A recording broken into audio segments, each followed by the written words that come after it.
नमस्कार साथियों। Solutions with Sharma के लिए मैं वैभव शर्मा। आज हम चर्चा करेंगे नरेंद्र मोदी 3.0 सरकार की। कल यानी 9 जून को मोदी जी एक बार फिर प्रधानमंत्री के रूप में शपथ लेने जा रहे हैं। अब आप इसमें पूछेंगे या कह सकते हैं कि इसमें समस्या वाली क्या बात है।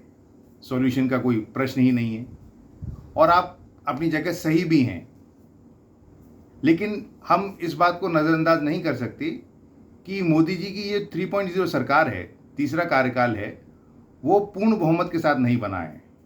सरकार ज़रूर बन रही है, लेकिन उसमें टीडीपी के चंद्रबाबू नायडू जी और जनता दल यूनाइटेड के नीतीश कुमार जी का सहयोग बहुत ज़रूरी है और उनको ये मिल भी रहा है, इसमें कोई दो राय नहीं है।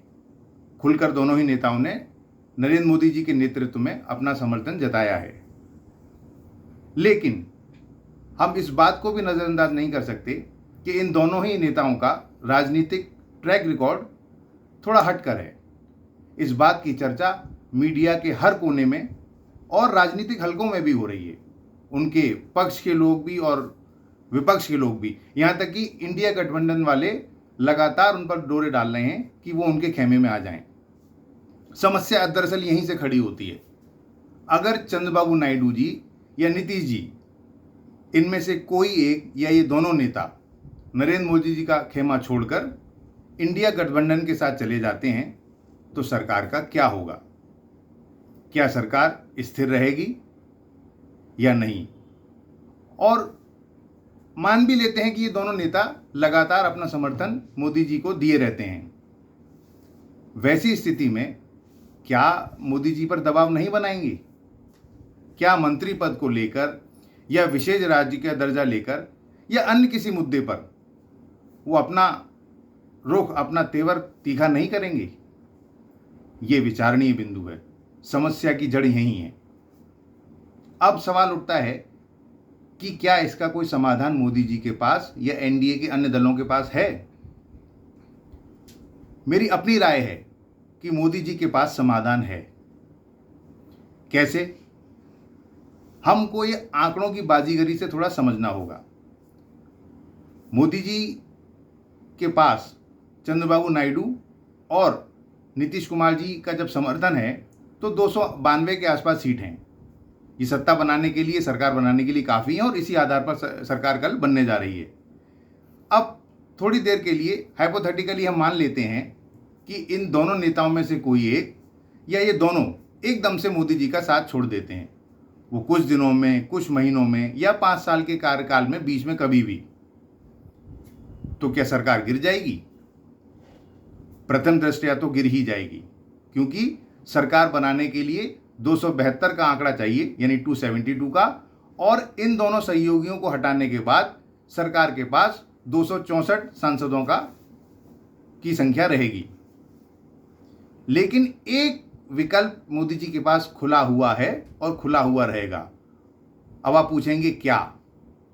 वो ये है कि इस 18वीं लोकसभा में 17 सांसद ऐसे जीत कर आए हैं जो या तो इंडिपेंडेंट यानी निर्दलीय हैं या फिर वो ऐसे किसी दल से हैं जिसका ना तो एनडीए से गठबंधन था और ना ही इंडिया गठबंधन से उनका कोई ताल्लुक रहा।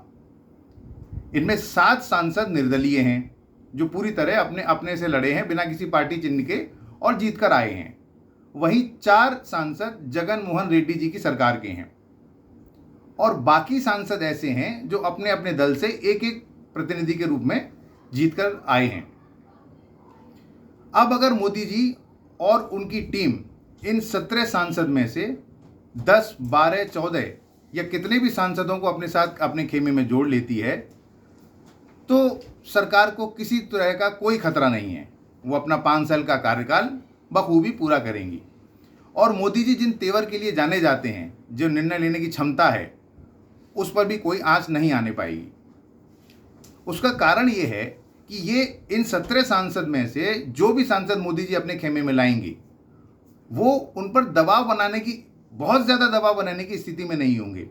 क्यों? कि वो एक एक अपनी सीट से जीते हैं, तो ना तो वो कोई बहुत बड़ा मंत्रालय मांग सकेंगे और ना ही कोई ऐसी मांग रख सकेंगे जो केंद्र सरकार को संकट में डालने वाली हो।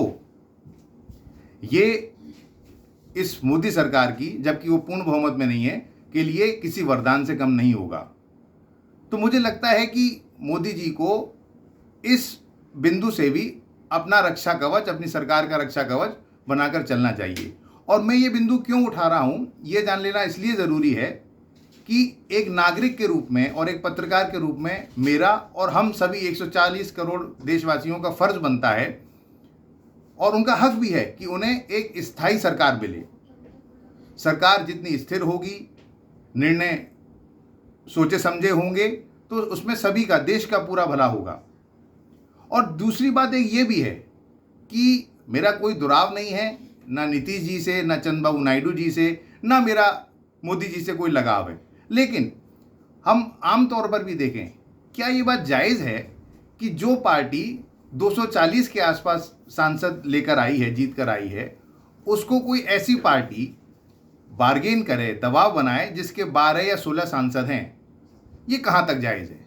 जनमत तो एक बड़े दल के साथ है, वो कोई भी हो, वो XYZ कोई भी दल हो सकता है। तो जिसके पास जनमत है, जो एक तैयारी के साथ, एक माइंडसेट के साथ, अपने एजेंडे के साथ, घोषणा पत्र के साथ चुनाव में आया है, उससे उम्मीदें हैं, उसे ही जनता कटघरे में खड़ा करेगी। और अगर उनकी मांग पूरी होती हैं तो उसे संभवतः दोबारा मौका देगी।